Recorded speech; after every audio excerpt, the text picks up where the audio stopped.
Ito po mga bossing ko, isa sa mga pinakamaganda, pinakamaswerte na ating ilalagay sa ating center table upang sa ganon masigit tayo na makatrack ng swerte lalo-lalo na sa kaperahan, kasaganahan mga bossing.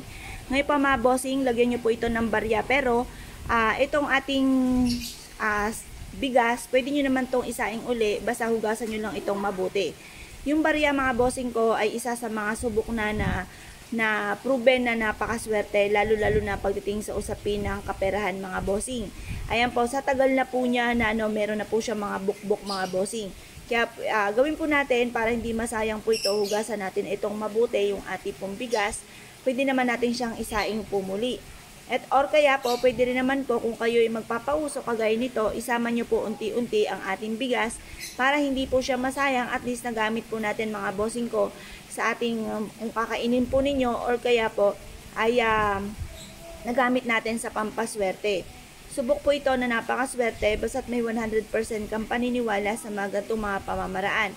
Ngayon pa mga bossing, ang ating barya ay isa sa mga pinakamainam na gamitin natin pampaswerte upang sa ganon ay higit tayo na makatrack ng swerte lalo-lalo na tungkol sa usapin ng pera. Ang barya ay metal. Sinasabi nila na kapag gumamit ka ng metal ay masigit daw po kayo na makaka-attract ng swerte sa pera. Kasi ang metal mga bossing ko ay hindi nababasag. Siya po mga bossing ko ay matibay, na nihahalin tulad din po sa mas magiging fighter tayo sa hamon ng buhay.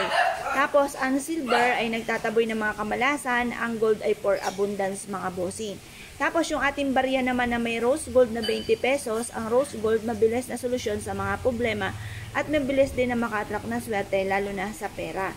Ngayon pa mga bossing, mag-wish lang kayo na hawak nyo po itong boteng ito.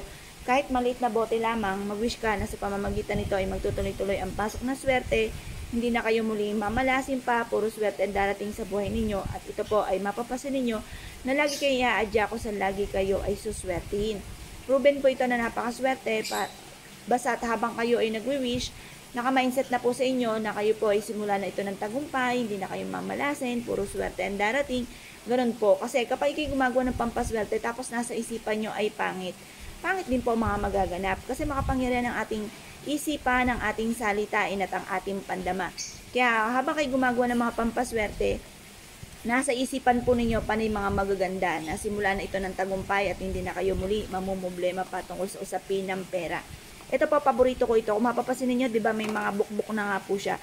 Matagal na po siya nung pagsalubong ng 2023, nakalagay na po siya dito sa aking lamesa mga bossing. Kaya ito po, ilang buwan na rin na nakalagay po dyan, kaya meron na po siyang ganyan. Pero masasabi ko lamang, subok ko na po ito na napakaswerte mga bossing. Basta positive ka lamang. Kahit may mga dumarating sa inyong mga pagsubok, laban lamang sa hamon ng buhay. Lagi kayong hingi ng dasal, lagi kayong hingi ng gabay, na kayo po ay matapos na kung ano man ang mga pagsubok na pinagdadaanan at makamtan nyo lahat ang inyo po mga pinapangarap. Kaya kung kayo pininiwala at naisyo po itong gawin, ay siya mga bossing, good luck po sa inyo po lahat.